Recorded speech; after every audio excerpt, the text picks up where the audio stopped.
एक छोटे से गांव में रेलवे स्टेशन के पास एक पतली सी आवाज गूंजती थी, गरम चाय, गरम चाय।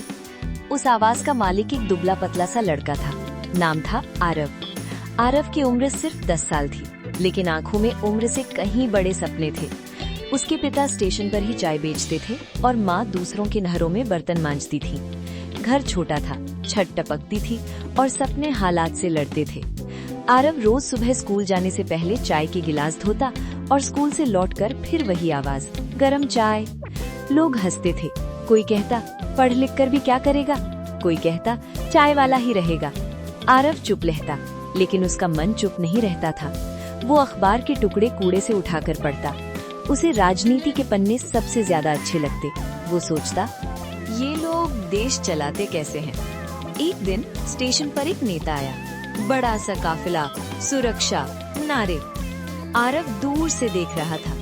अचानक नेता की नजर आरव पर पड़ी। नेता ने चाय पी और पूछा, बेटा क्या बनना चाहते हो।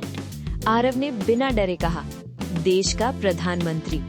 लोग जोर से हंस पड़े।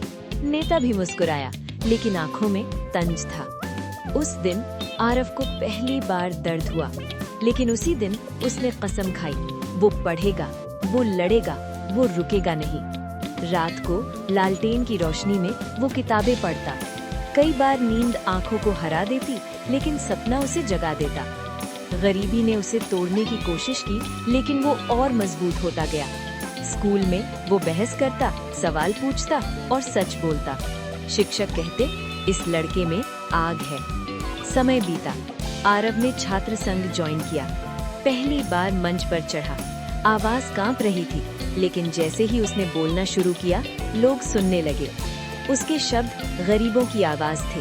उसकी बातें सच से बनी थी। धीरे धीरे आरव का नाम फैलने लगा। कुछ लोग उसके साथ आए, कुछ उसके खिलाफ खड़े हुए। उस पर आरोप लगे, चाय वाला क्या जाने राजनीति। आरव मुस्कुराया। उसने कहा, मैंने देश को नीचे से देखा है। वो चुनाव हारा, फिर हारा, फिर हारा, लेकिन हर हार उसे सिखा गई। एक दिन वो जीत गया, विधायक बना, फिर मंत्री, फिर मुख्यमंत्री। अब वही लोग जो हंसते थे तालियां बजा रहे थे, लेकिन आरव नहीं बदला। उसने वही सादगी रखी, वही संघर्ष याद रखा।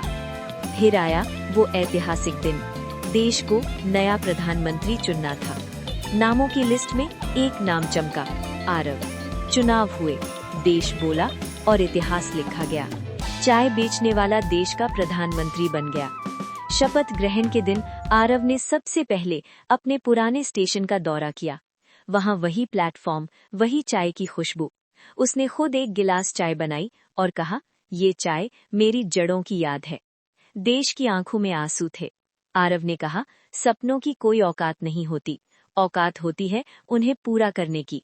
उस दिन हर गरीब बच्चे को एक नई उम्मीद मिली और स्टेशन पर फिर आवाज गूंजी, गरम चाय।